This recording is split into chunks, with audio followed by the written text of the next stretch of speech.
এক বছর অপেক্ষার অবসান শেষ হতে বাস কিছু ঘন্টাই বাকি। আজ বাদে কাল বিশ্বকর্মা পূজা।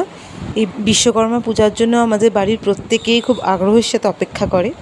তো আজ আমরা চলে এসেছি মার্কেটে পুজোর জিনিসপত্র কিনতে।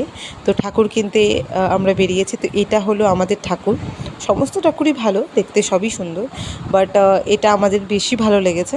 তো এই ঠাকুরটাই আমরা কিনবো এবার। এখানে বায়না ঠায়না সব করা হয়ে গেছে। তো ঠাকুর কিনিনি এখনও, মানে বায়না করে আমরা মার্কেটের আরও কিছু জিনিসপত্র কেনার আছে, সেগুলো কিনতে এসেছি। ফুল টুল আরও হাবিজাবি কিছু জিনিস, অনেক জিনিসই থাকে দশকর্মা ভাণ্ডারের।